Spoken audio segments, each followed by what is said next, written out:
Canibalismul la găini și la pui de găină este o problemă serioasă pe care niciun crescător nu trebuie să o neglijeze. Este important de stabilit de ce se ciupesc între ei pui de găină sau găinile adulte, să eliminați factorul care cauzează comportamentul agresiv și să aplicați tratamente adecvate. Canibalismul găinilor are de obicei cauze ușor de identificat și pe care, dacă le depistați, devine simplu să evitați situațiile în care mai găsiți păsări ciupite, cu pene lipsă și răni. Comportament agresiv.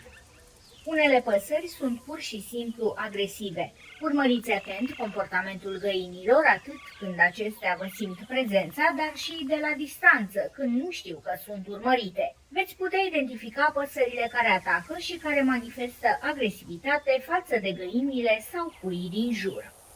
Supraaglomerarea în adăpost sau în curte.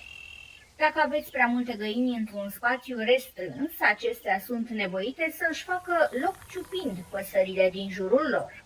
Introducerea unor noi păsări în efectiv. Dacă ați introdus noi păsări în curte, atunci este posibil ca agresivitatea să fie cauzată de noi veniți sau de prezența acestora. Aveți în vedere vârsta păsărilor, rasa, temperamentul lor și chiar diferența de greutate. Este foarte ușor pentru o găină care are un temperament mai autoritar să se impună și să atace alte păsări ce devin vulnerabile în fața ei. Plictiseala păsărilor. Când păsările sunt plictisite, au tendința de a se ciupi una pe alta. Găinile sunt active și în permanentă căutare de hrană, astfel că este mai bine să le oferiți ceva de ciugulit decât să se ajungă la canibalism. Excesul de lumină și de căldură. Comportamentul păsărilor este mult mai influențat de aportul de lumină și de căldură. Dacă nu se simt confortabil, găinile și puii de găină devin agresivi. Cel mai liniștitor efect este obținut prin montarea becurilor cu infraroșu în adăpost, dar și becurile de culoare roșie sunt de ajutor. Alimentația necorespunzătoare. Păsările pot deveni nervoase și din cauza unor carențe în alimentație. Asigurați-vă că le oferiți hrană suficientă, că au acces la apă curată și un nivel optim de proteine. Canibalismul găinilor are tratament. Este unul preventiv, însă reprezentat de o serie de măsuri ce trebuie luate pentru ca păsările să nu se mai ciupească între ele. Iată ce puteți face pentru a rezolva problema canibalismului la găini. Alocați păsărilor mai mult spațiu.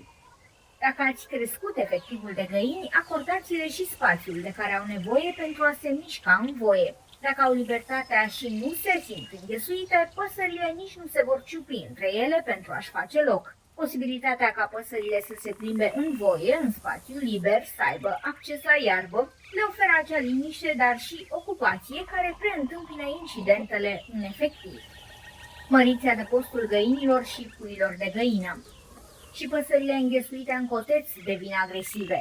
Aveți în vedere și mărirea adăpostului dacă vedeți că găinile stau grămadă și se rănesc între ele, atât pentru mâncare cât și pentru apă, culcuși sau loc în nisip ori la soare, găinile sunt dispuse să se lupte cu rivalele care le vânează locul. Păstrați găinile cât mai ocupate. Dacă au ceva de făcut sau sunt obosite, găinile nu se mai ciupesc între ele. O idee este să puneți în curte un balot de lucernă din care păsările să se înfructe toată ziua sau să atârnați în adăpost o căpățână de varză din care păsările să ciugulească și pepenii tăiați pe jumătate le țin active. Calmați găinile cu lumina unui bec cu infraroșu. Becul cu infraroșu are efect liniștitor asupra găinilor dacă este pus să lumineze în adăpost și are o intensitate slabă spre moderat. Oferiți păsărilor o alimentație echilibrată. Suplimentați hrana lor cu minerale și vitamine care să le întărească imunitatea și să le calmeze sistemul nervos, prevenind nervozitatea și agresivitatea. Eliminați găinile problemă. Nu este exclus ca ciupiturile să fie cauzate de una sau două găini mai agresive. Fie că este vorba despre păsări adulte sau de pui, aceste exemplare trebuie izolate o perioadă, apoi reintroduse în colectivitatea din ogradă. Dacă se menține comportamentul agresiv, aceste păsări trebuie definitiv extrase din efectivul de păsări. Tratați rănile păsărilor. Dacă găsiți păsările rănite, dezinfectați rănile acestora, aplicați albastru de metil și bandaje. Dacă vedeți că găinile sunt vulnerabile în urma rănilor suferite, separați-le de restul păsărilor până se recuperează complet.